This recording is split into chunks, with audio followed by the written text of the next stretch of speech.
స్తోత్రమయ్యా, స్తోత్రం, స్తోత్రం. నా తండ్రి, మా పాపముల చేతను అపరాధముల చేతను మరణించినటువంటి మమ్మను కరుణా సంపన్నుడైన దేవుడుగా మీరు మీ మహాప్రేమ చేత క్రీస్తులో మమ్మల్ని బ్రతికించినందుకే స్తోత్రాలు. ఏమించి మీ రుణాన్ని తీర్చగలము, కృతజ్ఞతలు మాత్రమే చెల్లించగలము తండ్రి. ప్రాణాత్మ శరీరాలను ప్రభువు ప్రతిష్ఠించి మనసారా ప్రభువు స్థుతిద్దాం. స్వరమెత్తి స్థుతించండి ఎవరికి వారు. అయ్యా, నన్ను నా కుటుంబమును నేటి వరకు బ్రతికించి సజీవమైన మీ రెక్కల చాటున భద్రపరిచాను. ఏమిచ్చి మీ రుణాన్ని తీర్చగలము తండ్రి. కృతజ్ఞతలు మాత్రమే చెల్లించగలము. స్వరమెత్తాలి, ఎవరు మౌనంగా ఉండకూడదు. నీవు నేను బ్రతుకున్నామంటే దేవుడు ఉచితమైన కృపా కనికరం వాత్సల్యత మాత్రమే. కృతజ్ఞతతో మన హృదయం స్పందించాలి. ఇది దేవుడు పెట్టారా? ఎవరు కన్నులు తెరిచి అటు ఇటు చూడగా ప్రాణాత్మ శరీరాలను ప్రభువుకు ప్రతిష్ఠించి మనసారా కృతజ్ఞత కలిగి ఆయన స్తుతిద్దాం. జీవాధిపతి స్తోత్రమయ్యా, స్తోత్రం, స్తోత్రం, స్తోత్రం, స్తోత్రమయ్యా, స్తోత్రం, స్తోత్రం. స్తుతి సింహాసనాసీనుడా స్తోత్రం, స్తోత్రం. మా స్తుతుల పైన ఆసీనుడా స్తోత్రం, స్తోత్రం, స్తోత్రం, స్తోత్రం, స్తోత్రం, స్తోత్రం. ఎక్కడ ఇద్దరు ముగ్గురు నానామలు కూడి ఇందులో వారి మధ్యలో నింటారని వాగ్దానం చేసిన దేవుడు అయ్యా, మీరు సమకూర్చిన నీ బిడ్డలను నన్ను మమ్మల్ని ఒకసారి జ్ఞాపకం చేస్తుంది. అయ్యా, తండ్రి, దుష్టుడు పాపము చేయించి పాపము ద్వారా నీ బిడ్డలను మరణానికి తీసుకొని వెళ్ళాలని ప్రయత్నిస్తూ ఉండగా మీ కనికరమును చూపించండి, మీ బాహువును చాపండి. ఒక్కొక్కరిని ఆయన మీ స్వరూపంలో స్వభావంలోనికి నజరేయుడైన యేసు నామములో మీరు మార్చుదురుగాక తండ్రి.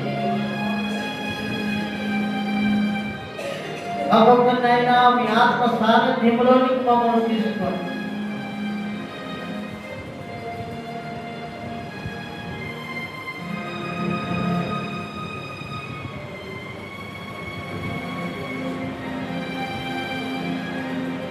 యేసయ్య నీతో జీవించగానే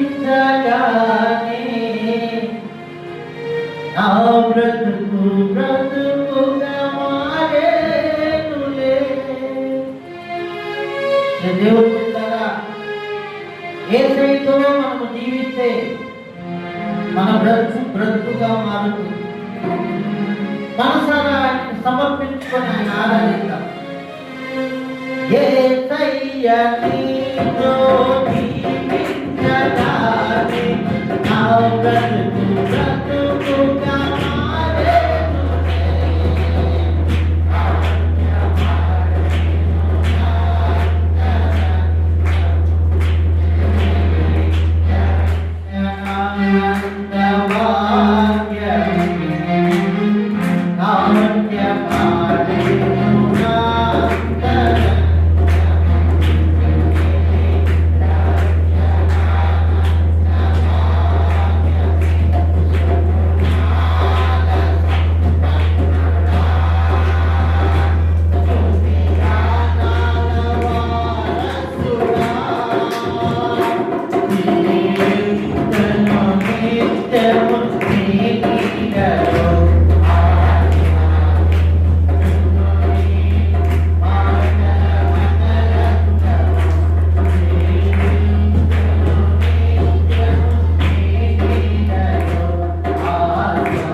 పరిశుద్ధాత్మ దేవుడు మన మధ్యలో సంచరిస్తున్నాడు. మీ మనోనేత్రాలను తెరచి ముఖదర్శనం మనం చేసుకోవాలి. జీవాధిపతి హృదయాలను కదిలించండి. కఠినమైన హృదయములను నాజరేయుడైన యేసు నామములో భద్రపరచండి. విరిగి నలిగిన హృదయాలను ఆయన కొందరికి దయచేయండి తండ్రి.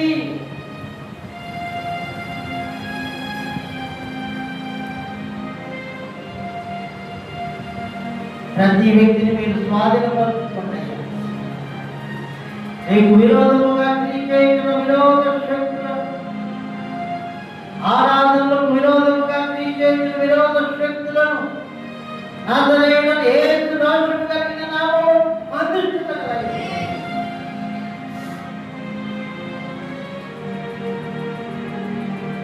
ఇంతవరకు పాటల ద్వారా తన నామమునకు మహిమ తెచ్చుకున్న దేవునికి రెండు చేతులెత్తి నిన్ను మనసులో స్తోత్రాలు చెల్లిద్దాం. స్తోత్రం స్తోత్రం స్తోత్రం స్తోత్రం స్తోత్రం. ఆరాధనలో మహిమాత్మను కుమ్మరించిన కన్న తండ్రికి స్తోత్రాలు చెల్లిద్దాం. మనిషిని ఆలోచనలను మరుగు చేసి ఉన్నతమైన ఉపదేశాలను బోధిస్తున్న దేవునికి స్తోత్రాలు చెల్లిద్దాం. వినే చెవిని గ్రహించే ఆత్మ జ్ఞానమును పాటించే కృపను, మహిమ కలిగిన తన మాటలను మన గుండెల్లో భద్రపరుచుకుని మంచి మనసును దయచేసిన దేవునికి స్తోత్రాలు చెల్లిద్దాం. మన వ్యక్తిగత జీవితాలకు, కుటుంబ జీవితాలకు, సంఘ జీవితాలకు విరోధముగా క్రియచేసిన విరోధ శక్తులను నాజరేయుడైన యేసు అధికారనామములో బంధిస్తుంది.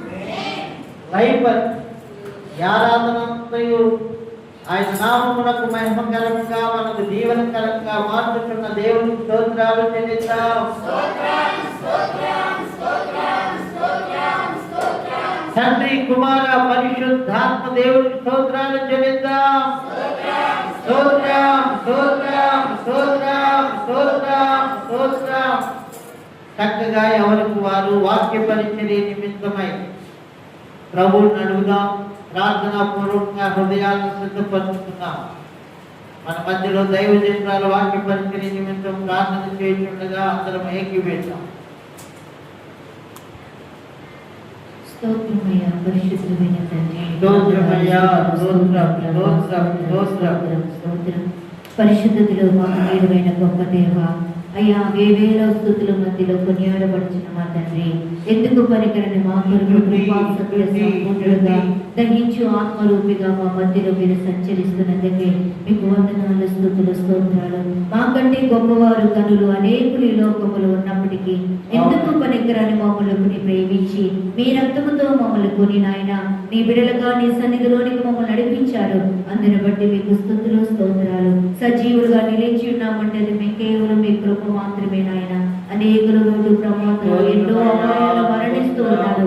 మమ్మల్ని సజీవులుగా నిలిపారు, మాకు జీవం ఇచ్చారయ్యా, మాకు ప్రాణం ఇచ్చిన తండ్రి మీకు వందనాలు, స్తోత్రాలు ప్రభా, స్తోత్రాలు.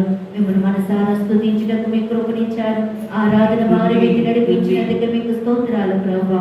మీరు ఆకర్షించిన బిడ్డలందరిని బట్టి మీకు స్తుతులు, స్తోత్రాలయ్యా. వాక్య పరిచర్య ద్వారా మీరు మాతో మాట్లాడండి నాన్న. నిలువబడిన మీ దాసుని మీ సోచారణ మరుగుపరచండి అయ్యా. నేను ఏర్పరచుకున్న వానికి కొలతలేని ఆత్మనిస్తాన్ని వాగ్దానం చేసిన దేవా, ఈ కొలతలేని ఆత్మతో నింపి అభిషేకించండి అయ్యా. మనిషిని ఆలోచనలు మరుగుపరచండి పరిశుద్ధాత్మ దేవా. ఏ దృష్టాంతములైతే మీరు మాకు బోధించిన అన్నారు ఆ ఉపదేశాన్ని దాసుని నోటిని మీరు ఉంచండి ప్రభా. వినగలిగిన చెవినివ్వండి అయ్యా, గ్రహింపగలిగిన ఆత్మనివ్వండి ప్రభా. వాక్యాన్ని అనుసరించి నడుచుకోవడానికి కావలసిన కృపణ అభిషేకమును అనుగ్రహిస్తున్నందుకు స్తోత్రాలు. ఏ మాట నిష్ప్రయోజనము కాకుండానట్లుగా మంచి నేలన పడిన విత్తనం వల్లే అయ్యా హృదయాల్లో దూరంతరగా ఫలించినట్లుగా మీ ఆత్మకార్యాన్ని జరిగించండి. సంఘములకు, ఆత్మీయ జీవితాలకు, పరిశుద్ధతకు విరోధముగా పోరాడుతున్న సమస్త చీకటి ఆత్మలను యేసు నామములో గద్దించి కీర్తిస్తుండగా ఆమేన్. బయలుపరిచినందుకే మీకు స్తుతులు చెల్లిస్తూ మమ్మల్ని అందరినీ మీ హస్తాలకు అప్పగిస్తుండగా నీ కృపతో నింపండి బలపరిచి నీ దాసును అభిషేకించి మాతో మాట్లాడండి అయ్యా అని యేసయ్య నామముని ప్రార్థన వందనాలు సమర్పిస్తున్నాము కన్న తండ్రి. ఆమేన్. దేవుని పరిశుద్ధ నామమునకు మహిమ కలుగును గాక. దేవుని పరిశుద్ధ నామమునకు ఘనత కలుగును గాక. దేవుని పరిశుద్ధ నామమునకే మహిమ ఘనత ప్రభావములు కలుగును గాక. హల్లెలూయా. నా దేవుని సన్నిధిలో సమకూర్చబడిన మీ అందరికీ నా హృదయపూర్వకమైన వందనాలు. దేవుని పరిశుద్ధ నామమునకు స్తోత్రాలు. చక్కగా దేవుని వాక్యాన్ని మనం ధ్యానించుకుందాం.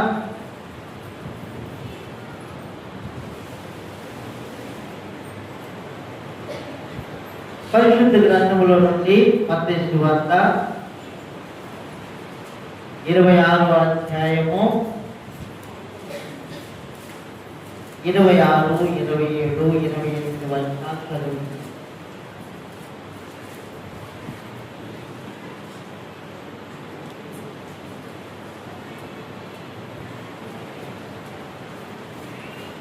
వారు భోజనము చేయుచుండగా వారు భోజనము చేయుచుండగా యేసు ఒక రొట్టె పట్టుకొని యేసు ఒక రొట్టె పట్టుకొని దాన్ని ఆశీర్వదించి దానిని ఆశీర్వదించి విరచి తన శిష్యులకిచ్చి విరచి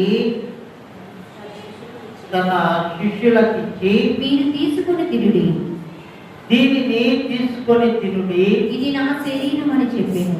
ఇది నా శరీరం అని చెప్పి మరియు ఆయన గిన్నె పట్టుకొని కృతజ్ఞతాస్తుతులు చెల్లించి వారికిచ్చి దీనిలోనిది మీరందరూ త్రాగుడి, దీనిలోనిది మీరందరూ త్రాగుడి, ఇది నా రక్తము, ఇది నా రక్తము, అనగా పాప క్షమాపణ నిమిత్తము, అనగా పాప క్షమాపణ నిమిత్తము అనేకుల కొరకు చిందింపబడుచున్న అనేకుల కొరకు చిందింపబడుచున్న నిబంధన రక్తము. నిబంధన రక్తము. దేవుని పరిశుద్ధ నామమునకు మహిమ కలుగును గాక. యేసుక్రీస్తు ప్రభువారు అక్కడ రొట్టెను తీసుకున్నారు. ఆ రొట్టెను తీసుకొని ఆశీర్వదించి విరిచి ఇది నా శరీరము అది తీసుకున్నప్పుడు రొట్టెగానే ఉంటుంది, కానీ ఎప్పుడైతే కృతజ్ఞతాస్తుతులు చెల్లిస్తున్నారో ఆశీర్వదిస్తున్నారో అప్పుడు ఆ రొట్టె ఏమవుతుంది? కొంచెం స్పందించాలి. రొట్టె ఏమవుతుంది? ఎవరేం మాట్లాడలేదే. పిల్లలకి స్కూల్లో స్టడీ చెప్పేటప్పుడు టీచర్లు ప్రతిస్పందన కోరుతారా కోరరా? పిల్లలు తనగా ఎటువంటి ఓపెన్ పిల్లలు కూర్చొని ఉంటారు కదా, ఏదో మా పాటికి మేము చెప్పుకొని వెళ్ళిపోతా ఉన్నాం అనుకోండి, మీకు వర్తించు. వాడు ఫస్ట్ క్లాస్ అయినా నర్సరీ అయినా ఏ అయినా 1 అయినా ఆ అయినా ప్రతి బిడ్డ మీద ఉపాధ్యాయుడు దృష్టి నుంచి ఏ విధము చేతనైనా అక్షరాలు ఆ బిడ్డకు నేర్పించాలి అని ప్రతిస్పందన కోరుతాడు. వాస్తవమేనా? వాస్తవమేనా ఏమా? వాస్తవమేనా? అందరూ స్పందించాలి దయచేసి. ఇప్పుడు ఈ భూమి మీద 4 అక్షరాలు నేర్చుకొని ఒక ఉద్యోగాన్ని సంపాదించేదానికి ఇంత వస్తైతే, అది అమ్మాయి ఏ క్లాస్ అమ్మా? అమ్మాయి 3rd క్లాస్. నర్సరీలో వేస్తే పలక మీద 1 క్లాస్ ఇచ్చారు. ఒకటి ఏ ఒక్కసారి రాసిస్తే అర్థం కాదని క్రాసింగ్ లైన్, స్లిప్పింగ్ లైన్. ఏమైంది? స్పందించాలా? కొంతమంది స్పందించట్లేదు. డబ్బులేమి ఇవ్వదు కానీ కొంచెం మనం అందరం పరలోకం వెళ్తాం. అది ఉపాధ్యాయులు బాధ ఏంటి అని అంటే విద్యార్థిని ఉపాధ్యాయులా తయారు చేయాలనేది బాధ. కాబట్టి ఉపాధ్యాయుడు ఏం కోరుకుంటాడంటే ప్రతిస్పందన కోరుకుంటాడు. ఎందుకు? పాఠశాలలో వేసినటువంటి మొదటి దినం మొదలుకొని రోజులు, వారాలు, నెలలు గడిచే కొలది ఫీజు కట్టినటువంటి తల్లిదండ్రులు ఏమంటారంటే, అయ్యా మా అబ్బాయి స్కూల్కి వచ్చినప్పుడు 1 పెట్టించారు, 1 ఏముంది పలక మీద, ఏ పెట్టించారు, ఏ ఉంది పలక మీద, ఆ పెట్టారు, ఆ ఉంది. చాలా సంతోషం అంటే అంటారా బ్రదర్? అంటారా మీరు? అనరు. మరి ఏమంటారు? ఫీజు కడుతున్నాం కదండి, 4 అక్షరాలు నేర్పించండి. ఎందుకు? విద్య రాని పామరుడే, బిడ్డ అక్షరం మొక్కలేదు. కానీ తల్లిదండ్రులు తపనైనా, ఉపాధ్యాయులకు తపనైనా వీటి ఏ రీతికైనా రాబోయే కాలంలో ఉపాధ్యాయుని చేయాలి. దేవుని పరిశుద్ధ నామమునకు మహిమ కలుగును గాక. స్కూల్కి వెళ్ళి మనం మౌనంగా కూర్చున్నాం అనుకోండి, పాఠాలు రావు. వస్తాయా? ప్రతి వాడిని లేపి క్లాస్కి 40 మంది 30 మంది ఉన్నారనుకో, రే బాబు వచ్చేసి నీకు వచ్చి చెప్పు. తెలుగు అనుకోండి, 1 2 3 4. ఇంగ్లీష్ అయితే అందరూ చెప్పాలన్నా? క్లాస్లో ఉన్న వాళ్ళందరూ ఏమా పిల్లలందరూ చెప్పాలా? ఒకరు చెబితే సరిపోయిందంటారా? కొంచెం స్పందించండి. ఎందుకంటే మనం వెళ్ళాల్సింది ఆస్ట్రేలియానో అమెరికానో కాదు, పరలోకం పోవాలి. ఇది ఇరుకు మార్గం, పోరాటం ఉంది. యేసయ్య దగ్గరికి వచ్చి ఒక అతను అడుగుతున్నాడు, యేసయ్యా మీరే బోధిస్తుంటే ఇంత తక్కువ మందేనా పరలోకం వచ్చేది? లూకా సువార్త తర్వాత వస్తాను, నేను ఇక్కడికి వస్తాను, కొంచెం ఆలోచించండి దయచేసి. మీలో నా వైపు చూడండి, అందరూ ఒకసారి చూడండి దయచేసి. బ్రదర్ అందరికి దండం పెట్టి చెప్పేది, అమ్మా ఇది చూడమ్మా, సిస్టర్ మణిపాల్ సిస్టర్ చూడండి, అందరూ ఎవరు శత్రువులు లేరు నాకు ఇక్కడ. ఎలాగన్నా కానీ పరలోకం చేర్చుకోవాలని ఒకే ఒక తపన. ప్రధాన కాపుడు ఉన్నాడు, అడుగుతాడు రేపు, అయ్యా వాళ్ళు వినలేదు, నువ్వు చెప్పవా? ఇప్పుడు చదువుకోండి ముందుకు నడిపించాలా?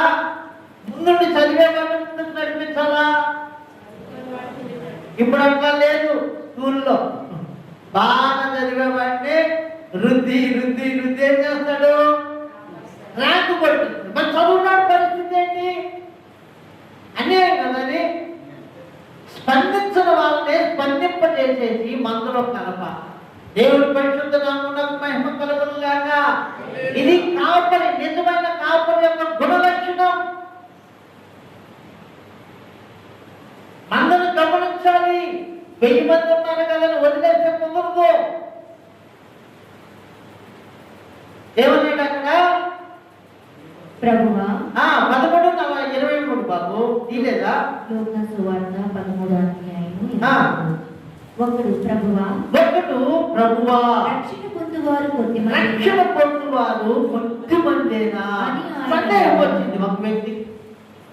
లూకా సువార్త 13:23. కొంచెం మరి మాకు లేట్ అయినా మీకు లేట్ అయినా కొంచెం ఈరోజు కాస్త ఓపిక పట్టండి. వచ్చే ఆదివారం నుండి మీరు చెప్పినట్టుగా ఆ సమయాన్ని మనం కుదించుకుంటాం. ఎందుకంటే ఫస్ట్ డే కాబట్టి అందరికీ కొంచెం తడబాట్లు ఉంటాయి కాబట్టి కొంచెం 10 నిమిషాలు అటు ఇటు అయినా మా యొక్క సహించుకోవాలని అందరికీ ప్రేమపూర్వకంగా మనం చేయాలి. దేవుడి పరిశుద్ధ నామమునకు మహిమ కలుగును గాక. చదువు. ప్రభువా రక్షణ పొందువారు కొద్దిమందే కొద్దిమందేనా అని ఆయన అడగగా. మీరు ఇక్కడ గమనించండి దయచేసి అందరూ. యేసయ్య ఎవరండి? సూర్య చంద్ర నక్షత్రాలు సృష్టించిన వాడు, శూన్యములో నుండి సృష్టిని కలుగు చేసి ఇదిగో ఈ పేపర్ ఉందా, నేను నిలపలేకపోతున్నా. శూన్యములో నుండి సృష్టిని కలుగు చేసి శూన్యంలో సృష్టిని నిలిపాడు. ఈ సృష్టి అంతా ఎక్కడ తిరుగుతుంది? ఇప్పుడు శూన్యంలో తిరుగుతుంది. అంత గొప్ప దేవుడు వచ్చి మనుషులకు రక్షణ సువార్త చెబుతుంటే ఒక అతనికి డౌట్ వచ్చింది. ప్రభువా, ఇంత మంచి మాటలు బోధిస్తున్నారు కదా మీరు, ఇంత చక్కని మాటలు బోధిస్తున్నారే, జీవపు వాక్కులు వ్యక్తుల హృదయాల్లో పొందుపరుస్తున్నారు కదా, రక్షణ పొందేవారయ్యా కొద్దిమందేనా? డౌట్ వచ్చింది. యేసయ్య ఏమంటున్నారో తెలుసా? అక్కడ చూడండి, మీరు గమనించండి. ఆయన వారిని చూచి ఇరుకు ద్వారమున ప్రవేశింప పోరాడుడి. అనేకులు ప్రవేశింపజూదురు. చాలా మంది పరిశుద్ధమైన జీవితాన్ని చేయాలని ఇష్టపడతారు కానీ వారి వలన కాదు. నా వైపు గమనించండి.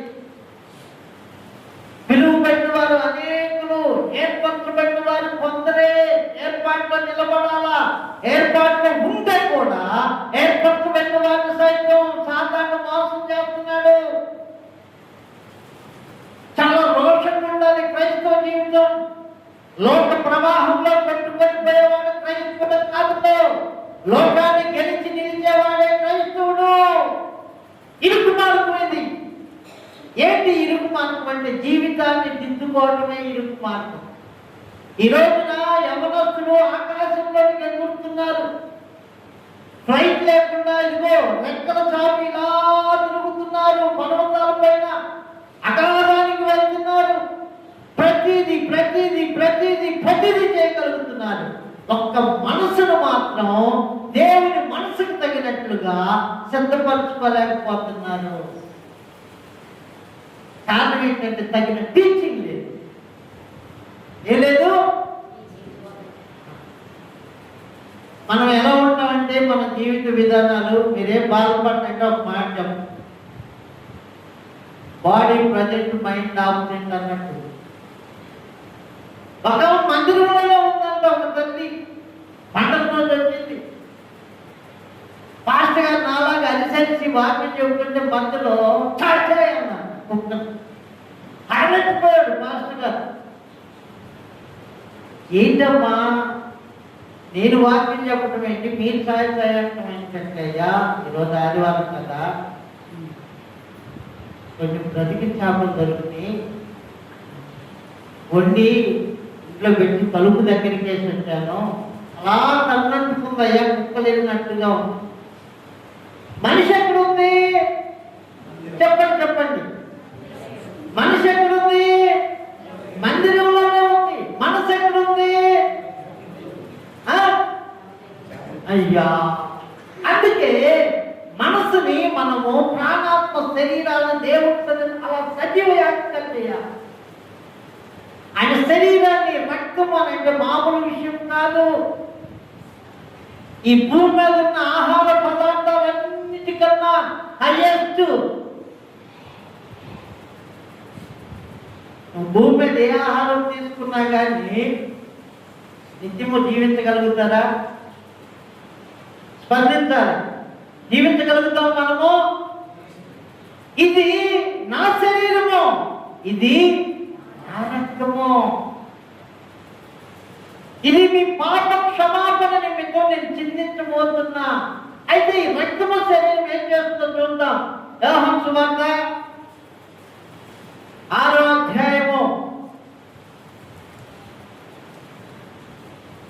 54, 55, 56. నా శరీరము తిని నా రక్తము త్రాగువాడే నిత్యమైనటువంటి జీవము గలవాడు.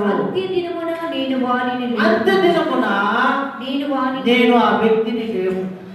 ఆయన శరీరాన్ని రక్తాన్ని మనం తీసుకున్నప్పుడు ఆయన ఏం చేస్తారంట? అంత్యదినమున మనల్ని లేపుతాడు. చూడండి ఇంకా మిగతా, నా శరీరము నిజమైన ఆహారం, నా శరీరము నిజమైనటువంటి ఆహారమును, నా రక్తము నిజమైన పానమునై ఉన్నది. నా శరీరమును తిని నా శరీరము తిని నా రక్తము త్రాగువాడే నేను వాని యందును ఇదిగో ఇట్లా ఐక్యపరచువాడు. ఇప్పుడు ఆయనకు మరణం లేదు కనుక ఆయన శరీరాన్ని రక్తాన్ని మనం స్వీకరిస్తే మనకేముండదు? చెప్పండి, స్పందించాలి. ఆయనకు మరణం లేదు, ఆయన శరీరాన్ని రక్తాన్ని మనం తీసుకుంటే మనకేముండదు? మరణం ఉండదు, నిత్య జీవము కలుగుతుంది. నిత్య జీవం. అయితే ఎలా తీసుకోవాలంటే వివేచించి తీసుకోవాలి. ఎలా తీసుకోవాలంట? అందరూ చెప్పండి ఈ మాట. కొరింథీయులకు రాసిన మొదటి పత్రిక 11వ అధ్యాయము చూడండి 29. ప్రభు శరీరమని వివేచింపక తిని త్రాగువాడు తనకు శిక్షావిధి కలుగుటికే తిని త్రాగుచున్నాడు. గమనిస్తున్నారా? ఇదేంటి? ఆయన శరీరము మనకి నిత్య జీవం ఇస్తుందని చెప్పారు కదా ఇందాక అక్కడ. పాప క్షమాపణ నిమిత్తం చిందింపబడుతున్న రక్తం అన్నాడు కదా. వివేచింపక ఎవరైతే తిని త్రాగుతున్నారో, నేను సికింద్రాబాద్ ఒక చోటకు వెళ్తూ సడన్ గా ఒక చర్చిలోకి వెళ్ళాల్సి ఉంటుంది.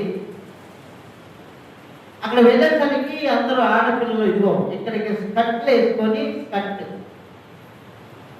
అలా చేతిలో కూర్చొని ఇలా కప్పులో ఇలా ముంచుకొని ఇలా తింటూ ఉన్నారు. నాకు తెలియక నేను అడిగాను, ఏంటి స్నాక్స్ ఇచ్చారా ఏంటి? అక్కడ ఉన్న అతను అన్నారు, స్నాక్స్ కాదండి, అది ప్రభు వల్ల అన్నారు. ఆ గుండెలు బగిలిపోయి ఎద్దు చెప్పులు వేసుకొని కట్టేసుకొని పెదాలకు లిప్స్టిక్ వేసుకొని తలకు రంగేసుకొని ఆయన శరీరము రక్తము విలువైనది, జీవం వివేచింపక ఎవరైతే తిని త్రాగుతున్నారో ప్రమాదం. యేసుక్రీస్తు ప్రభువు శరీరము రక్తము అంటే అగ్ని. నేను పరిశుద్ధుడను కనుక మీరును సమస్త ప్రవర్తన అంతటి యందు పరిశుద్ధులై ఉండండి.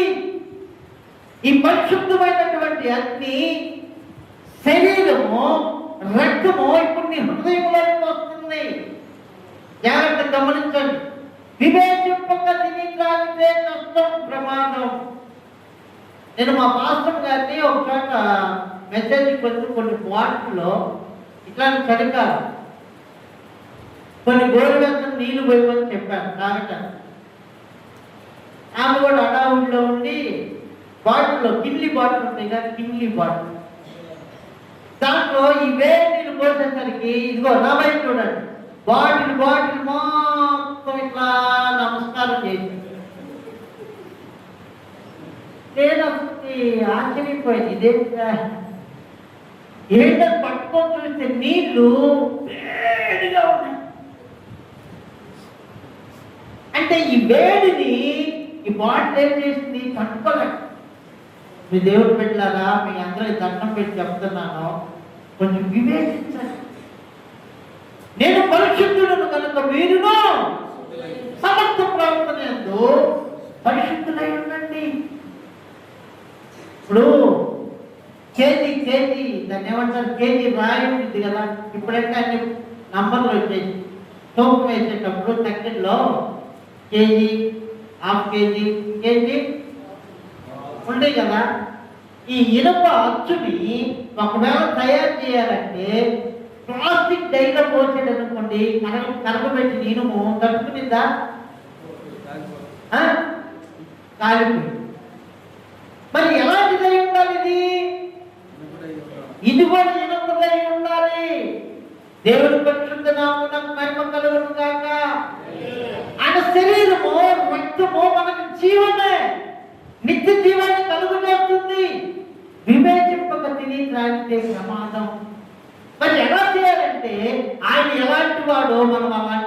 కావాలా? దేవుడి పరిశుద్ధ నామమునకు మహిమ కలుగును గాక. అంటే మనలో ఉన్నటువంటి లోటుపాట్లు ఒప్పుకొని విడిచిపెట్టాలి. యాకోబు రాస్తున్నాడు తన పత్రికలో, యాకోబు రాసినటువంటి పత్రిక 4:8. దేవుని యొద్దకు రండి, అప్పుడు ఆయన మీ యొద్దకు దేవుని యొద్దకు రండి, అప్పుడు ఆయన మీ యొద్దకు అప్పుడు ఆయన మీ యొద్దకు వచ్చును. పాపులారా మీ చేతులను శుభ్రము చేసుకొనుడి. అదిగో ఏంటంట, పాపులారా మీ చేతులను శుభ్రం చేసుకోండి. శుభ్రం చేతులు అంటే క్రియలు, మనం చేసే పనులు. అంటే చేతులు ఏం చేస్తుంది? నీ చెయ్యి నిన్ను అభ్యంతరం పరిస్తే నా యేసయ్య అన్నాడు. నేనంటే ఊరుకుంటారా మాట? ఊరుకుంటారా? యేసయ్య కాబట్టి సరిపోయింది. నీ కుడి చెయ్యి నిన్ను అభ్యంతరం పరిస్తే నీ చేతి నీవు నరికివేయి. ఎందుకంటే ఒక చెయ్యి లేకపోయినా పర్లేదు, కానీ నువ్వు పరలోక రాజ్యం వస్తావు. మీ చేతులను మీరు ఏం చేసుకోవాలి? శుభ్రం చేసుకోండి. అంటే మీ క్రియలను ఒప్పుకొని విడిచిపెట్టండి. మీ హృదయాన్ని ఏం చేస్తారంటే ఒప్పుకొని విడిచిపెట్టండి. హృదయంలో ఉన్న అసహ్యంగా. 20వ గ్రంథం 17వ అధ్యాయం చూడండి, 9వ వచనం. హృదయము అన్నిటికంటే మోసకరమైన హృదయము అన్నిటికంటే మోసకరమైనది, అది ఘోరమైన వ్యాధి, ఘోరమైన వ్యాధి కలిగింది. దాన్ని గ్రహింపగలవాడెవడు? అందుకో చూసారా, తొందరగా తీయండి. చదివినాక మళ్ళీ మీరు తీస్తే, మీరు కిందకు చూస్తే మళ్ళీ మీరు మిమ్మల్ని చూడమంటే మీకు కోపం వస్తే, మళ్ళీ దీంట్లో కొంచెం టైం అయిపోతే ఫాస్ట్ గారు ఎంత టైం చేశారంటే మళ్ళీ మీరు ఇబ్బంది పడతారు. పూర్వంతా ప్రేమగా పరిశుద్ధంగా జరగాల్సింది మళ్ళీ మనస్పర్ధం చేసుకొస్తాడు సాతానుడు. వాడు వస్తే భార్య భర్తలు ఇద్దరికే పెట్టేశాడు స్టార్టింగ్ లోనే. ఏంటంటే హృదయం అనేది ఘోరమైన వ్యాధి కలిగింది. ఏంటంట? అన్నిటికంటే ఇప్పుడు నువ్వు తీసుకునే ఆయన శరీరము రక్తం ఎక్కడికి పడుతుంది తెలుసా? చేతులతో తీసుకుంటున్నావు. ఎక్కడ తీసుకుంటున్నావో ఏమో మరి నీకే తెలియాలి. అదొక ఇది తీసుకున్నది ఎక్కడ వెళ్ళి పడుతుంది? ఒక తల్లి 2 కుమారులకి మంచిగా పుష్టిగా ఉండాలని చికెను, బ్రతికిన చేపలు, మటను, ఫలానాది ఫలానాది ఫలానా దాంట్లో ఫలానా చేసి ఫలానా చేసి పెడతానే ఉంది. ఒకడేమో మంచిగా ఇదిగో ఇట్లా పుష్టిగా అయిపోయాడు, మిలిటరీకి తయారైపోయాడు, మంచిగా పటిష్టంగా అయిపోయాడు. ఒకడేమో నీరసం వచ్చేసి చనిపోయాడు. ఏంటి కారణము? ఒకడికేమో లోజనం ఉంది, లోజనం కట్టి గమనించిన జ్వరం ఉంది. ఒకడేమో మామూలుగానే ఉన్నాడు. హృదయంలో పాపము, పాపపు ఆలోచనలు, తలంపులు, కోరికలు ఉన్నాయి అనుకోండి. ఆయన శరీరాన్ని, రక్తాన్ని నీవు తీసుకుంటే ఏమైపోయిందంటే ఇన్ఫెక్షన్ అయిపోయింది, ప్రాణాలు పోయే అవకాశాలు ఉన్నాయి. ఇప్పుడు బి పాజిటివ్ వాళ్ళు ఉన్నారనుకోండి, వాళ్ళు పడనటువంటి రక్తాన్ని ఎక్కిస్తే ఏమవుతుంది? అయ్యా ఏం స్పందించట్లేదే, శరీరం వాసిపోయిందండి, ప్రాణాలు పోయే ప్రమాదం ఉంది. అది ఇద్దరుగా ఉంటే బ్లడ్ గ్రూప్ అనుకోండి, ఏ ప్రమాదం లేదు. బాగా గమనించండి. ఆయన నీతిమంతుడు, నిర్దోషియు, నిష్కల్మషుడును, పాపములో చేరక ప్రత్యేకింపబడిన వాడు. నేను పరిశుద్ధుడును కనుక మీరు కూడా సమస్త ప్రవర్తన అంతర్యందు పరిశుద్ధులై ఉండండి. అలా పరిశుద్ధత కలిగి మనం తీసుకోకపోతే ప్రమాదం ప్రమాదం ప్రమాదం. నిత్య జీవాన్ని ఇవ్వాల్సినటువంటి ఆయన శరీరము, రక్తము నిన్ను నిత్య మరణానికి నెట్టేస్తుంది. చాలా పరిస్థితులు చేసి తీసుకోవాలి. సందర్భంలో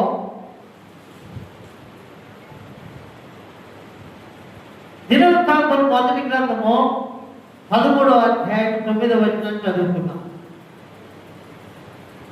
ఇంకా కొన్ని నిమిషాలు ఓపిక పట్టండి. వారు కీదోను కళ్ళమునందుకు వచ్చినప్పుడు ఎడ్లకు కాలు జారినందున మందసమును పట్టుకొనవలనని ఉజ్జా చేయి చాపగా యెహోవా కోపము అతని మీద రగులుకొనెను. అతడు తన చెయ్యి మందసమునందుకు చాపగా ఆయన అతన్ని మొత్తెను గనుక అతడు అక్కడనే దేవుని సన్నిధిలో. గమనిస్తున్నారా? ఉజ్జా అనే ఒక వ్యక్తి, కొంచెం ఆలోచించండి దయచేసి. ఉజ్జా అనే ఒక వ్యక్తి దేవుని మందసాన్ని తీసుకొని వస్తూ ఉన్నారు. మందసములో 10 ఆజ్ఞలు గల పలకలు ఉన్నాయి, మన్నా గల పాత్ర ఉంది, చిగురించిన అహరోను చేతికర్ర ఉంది, దేవుని మహిమ కూడా ఉంటుంది మందసం పైన. ఈ ఉజ్జా అనే వ్యక్తి దేవుని మందసాన్ని అనాలోచనగా పట్టుకోబోయాడు. అనాలోచనగా ఎప్పుడైతే అనాలోచనగా పట్టుకోబోయాడో దేవుని యొక్క కోపం అతని మీద రగులుకొని ఏం చేసింది? స్పందించాలి దయచేసి. అతని మొత్తెను కనుక అతను అక్కడే ఏం చేశాడండి? ప్రాణము విడిచెను. సరిగ్గా మనం శుద్ధీకరణ చేసుకోకుండా తీసుకున్నాం అనుకోండి, ఆయన శరీరము రక్తము చాలా ప్రమాదం. శుద్ధీకరణ చేసుకొని తీసుకుంటే స్ట్రెంత్, బలం, నిత్య జీవం. అత్యంతనే మీరు గమనిస్తే ఓబేదేము చూడండి 14వ వచనం అదే ఇంటిలో అతని కుటుంబములంత 3 నెలలుండగా యెహోవా ఓబేదేదోము ఇంటి వారిని అతని సొంతంతటిని ఆశీర్వదించాడు. అదేంటంటే కొంచెం ఆలోచన చేయండి దయచేసి మీరందరూ. ఇక్కడేమో పట్టుకోకపోతే వ్యక్తి చనిపోయాడు, ఇక్కడేమో పట్టుకొని ఇంట్లోకి తీసుకొని వస్తే ఓబేదేదోముకున్న గుండు సూది కూడా ఆశీర్వదింపబడింది. ఏంటంటారు కారణం?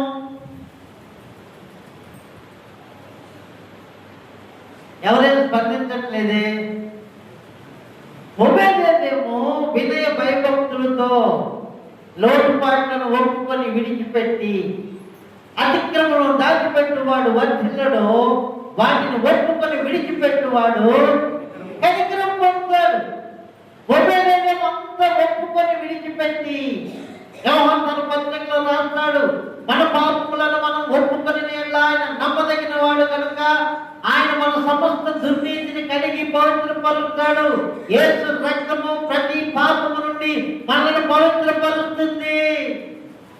ఆ రీతిగా ఓబేదేదోము ఏం చేశాడు? చక్కగా ఒప్పుకొని విడిచిపెట్టి మందసాన్ని తీసుకొని వస్తే ఓబేదేదోమును తన ఇంటి వారికి కూడా చెప్పుకున్నాడు. మీరు గమనించాలా? ఒక వ్యక్తి పొరపాటు చేస్తే ఆ శాపం అనేది ఆ ఇంటిలో 10 అందరికి వస్తుంది. మీరు గమనించండి. నిజం. ఆకారం ఉన్నాడా? ఆకారం తెలుసా? దొంగతనం చేశాడు కదా ఆకారం ఒక్కడే చనిపోయాడా? ఎక్కడ ఆకారం? ఇంటి పక్కన ఆకారం అనుకుంటున్నారా? ఇది బైబిల్లో ఏం చేశాడు? ఆకారాన్ని తన భార్య పిల్లల్ని రాళ్ళు తీసుకొని చంపేశాడా లేదా? పాపం చేసిందేమో ఆకారాలనే శిక్ష అందరికి వచ్చింది. ఇక్కడ పరిశుద్ధపరుచుకుంది ఎవరు? ఓబేదేదోము తన భార్య పిల్లలను కూడా చెప్పుకున్నాడు. గమనించాలా? చెప్పుకుని వారిని సిద్ధపరచుకున్నప్పుడు మందసాన్ని తీసుకొని వచ్చినప్పుడు ఓబేదేదోమును చెప్పాలి మీరు ఇంటి వారిని సొంతంతటిని నా దేవునితో పరిశుద్ధమైన సహవాసం చేస్తే మీకు మేలు కలుగుతుంది. యోబు గ్రంథం చూడండి 22వ అధ్యాయం 21వ వచనం. నేను తర్వాత ఇక్కడికి వస్తాను.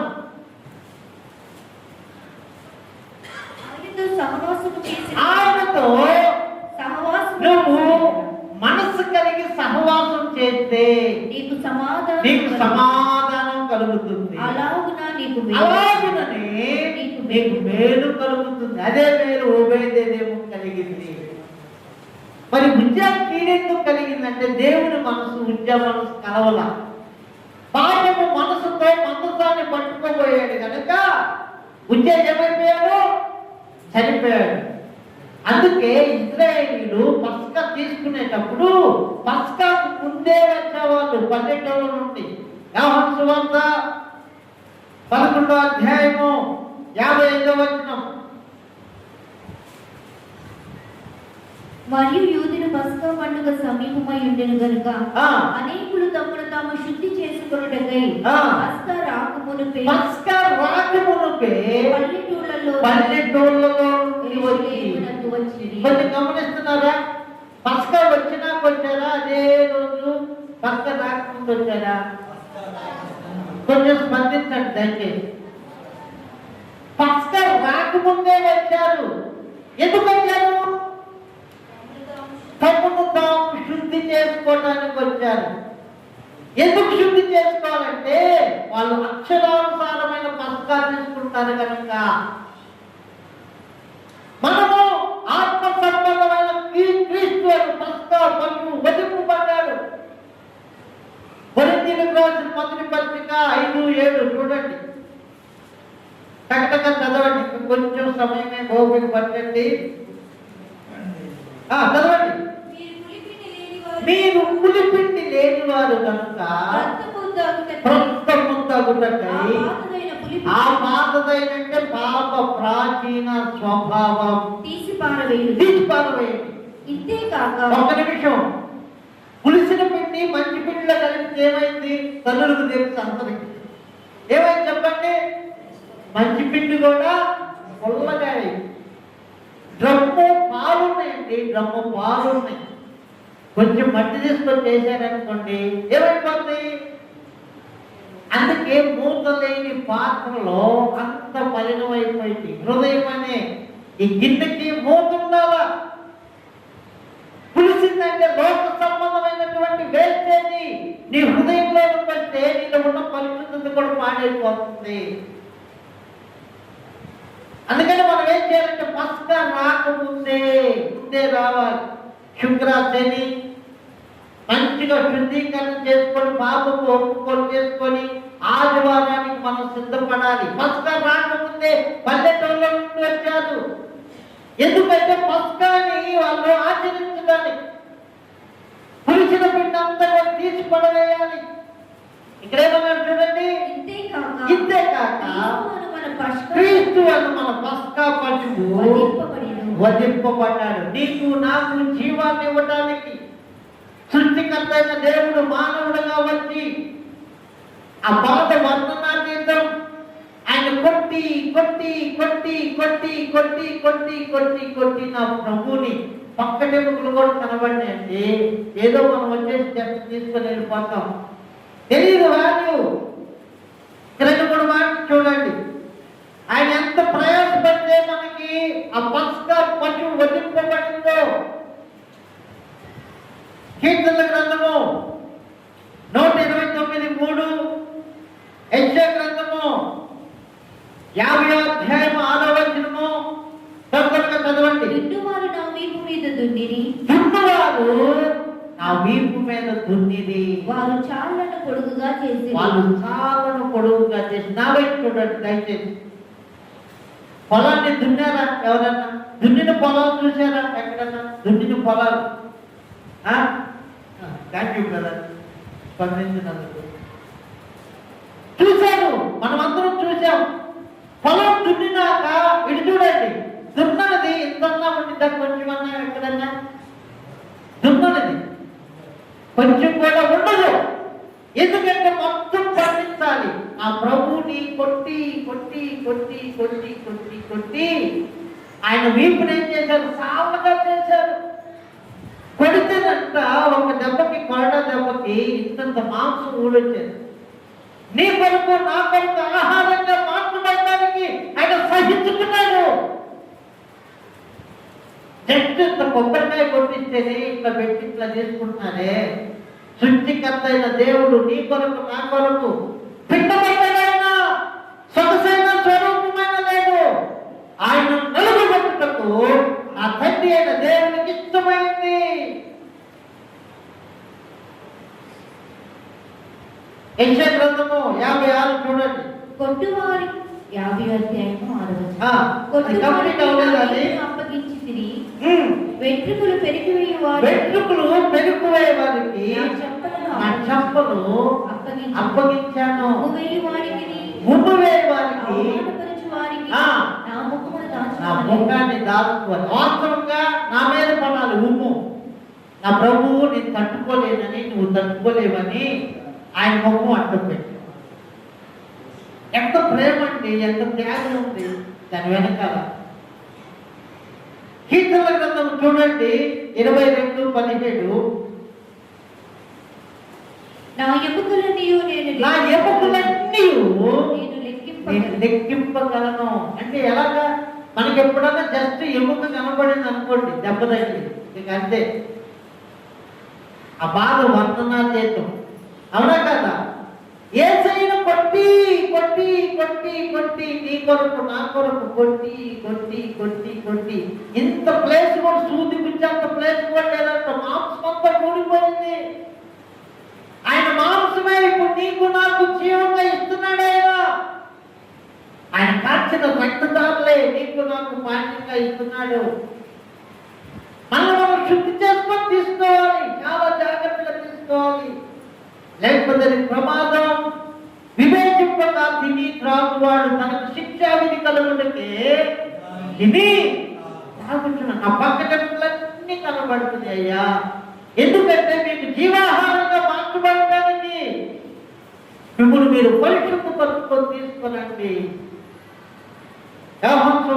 పరిశుద్ధ పరుచుకోకపోతే ఇంకా ఏం జరిగింది? ఒకటి మాట్లాడుకుంటాం. 13వ అధ్యాయము 2వ వచనము. వారు భోజనము చేయుచుండగా అప్పగింపవలెనని సీమోను కుమారుడకు ఇస్కరియోతు యోధా హృదయములో అపవాది ఇంతకు ముందు ఆలోచన పుట్టించుండెను.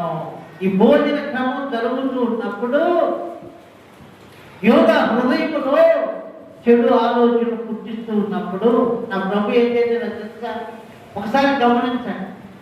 ఆయన నడుముకి తువాలు కట్టుకొని బేషను పెట్టి సృష్టికర్త అయిన దేవుడు మానవుని పాదాల దగ్గర కూర్చొని క్రమం నేర్పిస్తున్నాడు. క్రమం. కాళ్ళు కడిగి, అయ్యా పాపపు మార్గంలో వెళ్ళకండి, పాపపు క్రియలు చేయకండి, పాపపు తలంపులు కలిగి జీవించకండి, కాళ్ళు కడిగి చెప్తున్నాను. అయ్యా ఇంకెలా చెప్పాలి మీకు? కాళ్ళు కడిగి చెప్తున్నాను. ఎప్పుడైనా మీ బిడ్డలు తప్పు చేస్తే కాళ్ళు పట్టుకొని చెప్పారా చేయాలని? పెద్ద వాడుతాం మనం. సృష్టికర్త అయిన దేవుడు నిన్ను నన్ను ప్రేమించి మన కాళ్ళ దగ్గర కూర్చొని కాళ్ళు కడిగి క్రమాన్ని నేర్పిస్తే యోధ మారలేదండి. యోధ జీవితాన్ని దిద్దుకోలేదు. 27వ వచనం మీరు చూడండి. అదే అధ్యాయం. వాడు ఆ ముక్కు పుచ్చుకొనగానే సాతాను వానిలో ప్రవేశించి. చూసారా? సరైనటువంటి శుద్ధీకరణ లేకుండా ఒక వ్యక్తి ప్రభు యొక్క శరీరాన్ని రక్తాన్ని తీసుకుంటే పరిశుద్ధాత్మ నిలయముగా ఉండవలసినటువంటి యూదా హృదయము ఎవరికి నిలయంగా మార్చబడింది? కొంచెం చెప్పండి, స్పందించాలి. అందుకేనా యేసయ్య ప్రాణం పెట్టింది? ఎందుకు? పరిశుద్ధాత్మ దేవునికి నిలయముగా మార్చాలని. నీ దేహము దేవుని ఆలయము. మరి ఆలయంలో ఎవరున్నారు ఇప్పుడు? ఎంత భయంకరం! కాళ్ళు కడిగి చెప్పాడుగా యోధా నీకు ప్రభు. అయ్యో తప్పు తప్పు తప్పు. శరీరాశ, నేత్రాశ, జీవపు డబ్బాలు యోధా హృదయంలో ఉన్నాయి. ఘోరమైన వ్యాధి కలిగి ఉంది. ఎప్పుడైతే ముక్కు నుంచి ఇచ్చాడు నా ప్రభు చూస్తానే ఇచ్చాడు. ఎందుకంటే మారట్లేదయ్యా, మారట్లేదు. చాలా ప్రమాదం. ఎప్పుడైతే ఆ ముక్కు పుచ్చుకున్నాడో 30వ వచనం కూడా చూడండి. వాడు ఆ ముక్కు పుచ్చుకొనగానే పుచ్చుకొని వెంటనే బయటకు వెళ్ళెను. అప్పుడు రాత్రి వేళ. ఎందుకు వెళ్ళాడో తెలుసా? యోధా యేసయ్యని బేరం పెట్టడానికి వెళ్ళాడు, అమ్మటానికి. భయంకరమైన పని. యేసయ్య ఎందుకు వచ్చాడు? యోధా చూడండి, యూదా ఏమో యేసయ్యను అమ్మటానికి, బేరం పెట్టడానికి బయటకు వెళ్ళాడు. తీరా ధనాన్ని ఏమైనా వినియోగించుకున్నారంటే లేదు. మత్తయి సువార్త 27వ అధ్యాయం చూద్దాం ఫర్దర్గా 3-4 వచనాలు. అప్పుడు ఆయనను అప్పగించిన యూదా ఆయనకు శిక్ష విధింపబడి 4వ వచనం. నేను నేను నిరపరాధి రక్తమును అప్పగించి పాపము చేసి తిని అని చెప్పెను. వారు దానితో మాకేమి మీరు చూచుకున్నామని చెప్పగా అందులో వెండి నాణ్యములు దేవాలయములో పారవేసి పోయి ఉరి పెట్టుకుని డబ్బులు వినియోగించుకోలేదు. ఏం చేసుకున్నాడు? మళ్ళీ ఆత్మహత్య చేసుకున్నాడు. హృదయంలో ఎవరు? సాతాను ఉన్నాడు. ఎందుకు? సరైన శుద్ధీకరణ చేసుకోకపోవడం వలన. ప్రభు శరీరం అని, రక్తమని వివేచింపక తిని త్రాగువాడు తనకు శిక్షా విధి కలుగుటకే. నాకు తెలిసిన ఒక పాస్టర్ గారికి చెయ్యి పడిపోయింది. 30 సంవత్సరాల సేవ. ఇదే శుద్ధీకరణ గురించి నేను ఎక్స్ప్లెయిన్ చేస్తా ఉన్నా. అయ్యా ఇదిగో ప్రభు ఆరాధన ఇలా తీసుకోకూడదు, ఇలా తీసుకుంటే ఇలా ఉంది. బలహీనలు అవుతారు, రోగులు అవుతారు, చాలా మంది చనిపోతున్నారంటే అతను ఏమన్నాడో తెలుసా? నేను కూడా వివేచించుకుంటే తీసుకున్నానయ్యా, అందుకే బలహీన అయిపోయాను, రోగిని. నేను చనిపోలేదంటే దేవుని కృప. ఇప్పటికన్నా నేను మారాలి, పశ్చాత్తాపం. దేవుని పరిశుద్ధ నామమునకు మహిమ కలుగును గాక. పోయి గురి పెట్టుకున్నాడు యోగా. ఆ గురి పని సక్సెస్ అవ్వలేదండి. ఆ గురి పని సరిగ్గా వేసుకోలేదు. అపోస్తుల కార్యాలు చూడండి 1వ అధ్యాయం 18వ వచనము. ఈ యూదా ద్రోహం వలన సంపాదించిన రూకలిచ్చి ఒక పొలము కొనెను. అతడు తలక్రిందులుగా పడి నడిమికి బద్దలైనందున పేగులన్నీ బయట. కారణం ఏంటి? సరైన శుద్ధీకరణ. కాళ్ళు కడిగి చెప్పిన చాలా మందికి అర్థం కావట్లేదు. గడ్డం పెట్టుకొని చెప్పిన, కాళ్ళు కడిగి చెప్పిన అర్థం కావట్లేదు. నా ఇష్టం నా ఇష్టం నా ఇష్టం అన్నట్టున్నాయి జీవితాలు. చనిపోకూడదనే మా బాధ. సేవకుడు ఒక్కొక్క వ్యక్తిని, ఒక్కొక్క హృదయాన్ని శుద్ధీకరించి దేవుని వాక్యం ద్వారా కడిగి, యేసు రక్తం ద్వారా కడిగి, పరిశుద్ధాత్మ దేవునికి నిలయాలుగా మార్చాలి మీ హృదయాలు. ఎలా అంటే అలా చేస్తే అదే హృదయం సాతానికి నిలయంగా మార్చబడుతుంది. సరిగ్గా ఆత్మహత్య కూడా సరిగ్గా చేసుకోలేని పరిస్థితి. ప్రభు శరీరం అని వివేచింపక తిని త్రాగువాడు తనకు శిక్ష విధి కలుగుటకే తిని త్రాగు. అందుకే మేము ప్రభువును ఆరాధించేటప్పుడు శుక్ర, శని ఫాస్టింగ్ ప్రేయర్స్ పెట్టి సండే ప్రిపేర్ చేసి ఇస్తాం. ఏమైంది? తినకపోతే చచ్చిపోతామా? పాత నిబంధనలో మోషే చెప్పాడు సర్వ సమాజానికి 19వ అధ్యాయం 10-15 వచనాలు చూడండి ఒకసారి. ఎందుకు 3 days నుంచి మనం సిద్ధపడాలి అంటే పస్కాను భుజించడానికి పస్కాను ముందే వచ్చారు యూదులు. ఈ క్రమం అక్కడ చెప్పింది. నిర్గమకాండం 19-10-15 వచనాలు. నీవు ప్రజల యొద్దకు వెళ్ళి నేడును రేపు బాగా గమనించండి, ఈ మాట గమనించండి. నేడును రేపును పరిశుద్ధపరచుము. బట్టలు ఉతుకుకొని 3వ నాటికి కొంచెం గమనించండి, నా సాయి గమనించండి. ఈ రోజు, రేపు, ఎల్లుండి అంటే ఎన్ని రోజులు అవుతుంది? 3 రోజులు. ఎందుకయ్యా అంటే ఈ క్రమం తండ్రి అయినటువంటి దేవుడు యెహోవా దేవుడు సీనాయి పర్వతం మీదకి వస్తున్నాడు. ఆయన కనబడరు, అక్కడంతా ధూమమయం. ఆ పర్వతం దగ్గరకు వచ్చేదానికే మీరు 3 రోజుల నుండి జాగ్రత్తగా ఉండాలి, బి కేర్ఫుల్ అన్నాడు. ఇంకా 15 వచనం చూడండి. 15 అప్పుడు 15 3వ నాటికి సిద్ధముగా ఉంటుంది. ఏ పురుషుడు కూడా స్త్రీని చేరకూడదు. Be careful. మీరు పరస్కలాడుకుంటూ ఉండకూడదు, సరసలాడుకుంటూ ఉండకూడదు. సృష్టికర్త అయినటువంటి దేవుడు అదిగో సీనాయి పర్వతం మీదకి వస్తున్నాడు. నేను రేపు వస్త్రాలు ఉతుక్కొని సిద్ధపడండి. ఎందుకంటే మన దేవుడైన యెహోవా రోషము కలిగిన దేవుడు దహించి అగ్ని అయి ఉన్నాడు. అగ్నితో ఆట ఆడగలుగుతారా ఎవరైనా? అందుకని 3 రోజుల నుండి మనం ఏం చేయాలి? నేను రేపు 3వ నాటికి సిద్ధపడాలి. ఆయన చూడటానికే, ఆ పర్వతాలను చూడటానికే 3 రోజులని సిద్ధపడితే, మరి ఆయన శరీరము రక్తాన్ని మన హృదయంలోకి తీసుకునేటప్పుడు సిద్ధపాటు అక్కర్లేదంటారా? శుద్ధీకరణ అవసరమా లేదా? బాధ్యత లేని తల్లి అయితే పిల్లోడు ఎట్లా తెచ్చుకున్నా పట్టించుకోరు. బాధ్యత కలిగిన తల్లి అయితే వాడు చేతులు కడుక్కున్నాడా లేదా, ప్లేట్ నీట్గా ఉందా లేదా గమనించింది. ఎందుకంటే ఇన్ఫెక్షన్, ఆహారం మంచిదే, పిల్లోడు రోడ్డు మీద ఆడేస్తున్నాడు కనుక వాడి చేతులు పురుకుంటుంది. ఈ పురికి చేతితో తింటే ఇన్ఫెక్షన్ అవుతుంది కనుక మీ చేతులను శుభ్రపరచుకోండి, మీ హృదయంలో శుభ్రపరచుకోండి. అలా శుభ్రపరచుకోపోయేసరికి యోధ ఏమైపోయాడు? చనిపోయాడు. తన పట్టాలు తీసుకున్నటువంటి అపోస్తులు అలా భూలోకాన్ని తల్ల కిందలు చేశారు. కారణం శుద్ధి చేస్తున్నారు. దేవుని పరిశుద్ధ నామమునకు మహిమ కలుగును గాక.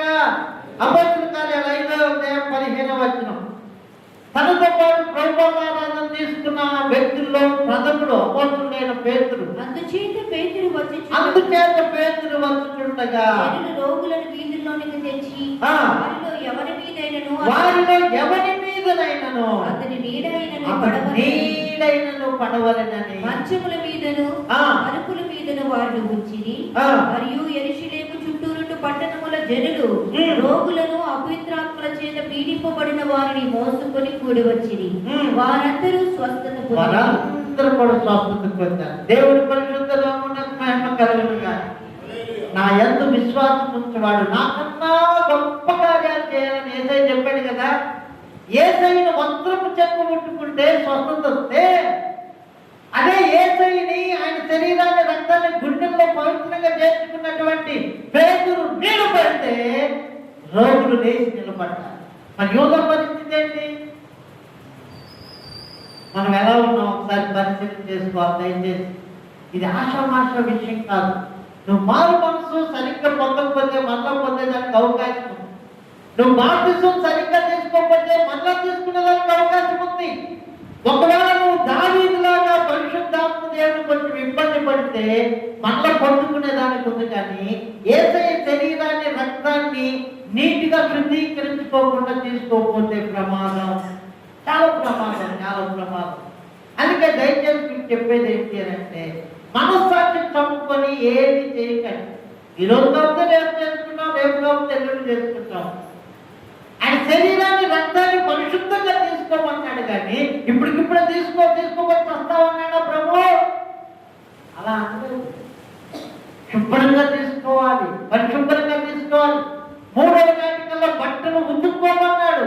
ఏంటి ఆ బట్టలు అంటే, ప్రకటన గ్రంథము 19వ అధ్యాయం 8వ వచనం. నేను ముగించేస్తాను. మరియు ఆమె ధరించుకొనుటకు ప్రకాశములను నిర్మలములునైన సన్నపు నార బట్టలు ఆమె గీయబడిను. అవి పరిశుద్ధుల నీతి క్రియలు. ఈ లోకంలో బ్రతుకు తాత్కాలికమండి. సాధారణ అంటాడు, ఎవడన్నా చనిపోయామనుకో, పాపం అప్పుడే చనిపోయాడని మనం అనుకుంటాం. మన మీద కలకాలం బ్రతికేవాళ్ళ. మనం చనిపోయినప్పుడు కూడా వేరే వాళ్ళకి అదే డైలాగు. మహా బ్రతికితే 60-70 సంవత్సరాలు. కానీ అంతా నాదే అనుకుంటాం. ప్రాణం పోతే శరీరమే మనది కాదు. ఇప్పుడు ప్రాణం పోతే రేపు ఈ టైంలో కూర్చున్నాం. ఎలాంటి అనుకోండి. ఇలాంటి బ్రతుక్కి సాధారణ మనం శోధించి పాపంలోకి తీసుకున్నాను. పరిశుద్ధత లేదు. క్రైస్తవ జీవితాల్లో పరిశుద్ధత. ఒక 2 మాటలు చెప్పి నేను క్లోజ్ చేస్తాను, అయిపోయింది. ఐగుప్తు నుండి కనానుకు వెళ్ళేటప్పుడు ప్రభువారు వాళ్ళకి ఇచ్చినటువంటి ఒక స్ట్రాంగ్ వార్నింగ్ ఏంటి అంటే, ఈ వెండి బంగారాల గురించి మీకు తెలియాలని నేను ఇష్టపడుతున్నాను. పాటించకపోయి చెప్పకుండా బాధ్యత కదా. నిర్గమకాండము అంతకుముందు ప్రభువే పెట్టుకోమన్నాడు. 32వ అధ్యాయం ఒకసారి చూడండి. 32వ అధ్యాయం 3వ వచనం. ప్రజలందరూ 2 నుండి చూడండి. అందుకు అహరోను, ఆ మీ భార్యలకును మీ కుమారులకును మీ కుమార్తెలకును చెవులనున్న బంగారు పోగులను తీసి నా యొద్దకు తెండని వారితో చెప్పగా ప్రజలందరూ తమ చెవులనున్న బంగారు పోగులను తీసి అహరోను వద్దకు తెచ్చిరి. అతడు వారి యొద్ద వాటిని తీసుకొని పొగరముతో రూపమును ఏర్పరిచి దానిని పోత పోసిన దూడగా చేసెను. అప్పుడు వారు ఇశ్రాయేలు ఐగుప్తు దేశములో నుండి నిన్ను రప్పించిన నీ దేవుడు ఇదే అనేది అహరోను అది చూచి దాని ఎదుట ఒక బలిపీఠము కట్టించెను. మరియు అహరోను రేపు యెహోవాకు పండగ జరుగునని చాటింపగా నాడు వారు ఉదయమున లేచి దహన బలులను సమాధాన బలులను అర్పించిరి. అప్పుడు జనులు తినుటకును త్రాగుటకును కూర్చుండి ఆడుటకు లేచిరి. ఇప్పుడు ప్రభు ఎవరిదండి? పేరు ఎవరిదండి? ఇక్కడ పేరు రేపు యెహోవాకు పండగ ఆచరిద్దాం. పండగ ఎవరికి జరుగుతుంది? అక్కడ పండగ ఎవరికి జరుగుతుంది? చేసింది దూడలు కదా, వెండి బంగారంతో చేశాడు కదా. అక్కడ విగ్రహం ఏంటి? దూడ. పేరెవరిది? రేపు యెహోవాకు పండగ చేద్దామనంటే యెహోవానే లేడు అక్కడ. అందుకని దేవుని కోపం వచ్చేసి ఏమన్నాడంటే, మీరు వెండి బంగారాలు పెట్టుకుంటే మాత్రం మిమ్మల్ని చంపారు. స్ట్రిక్ట్ వార్నింగ్ ఇచ్చాడు. చూడండి 33. అంతకుముందు వాళ్ళకి పెట్టుకున్నారు. ఐగుప్తులో మీరు పెట్టుకుని వాళ్ళు దోచుకొని రమ్మన్నారు. కానీ ఇక్కడికి వచ్చినాక బంగారంతో విగ్రహం చేసుకున్నప్పుడు అక్కడ నుండి వద్దని చెప్పారు. మీరు కొంచెం గమనించగా అందుకు యెహోవా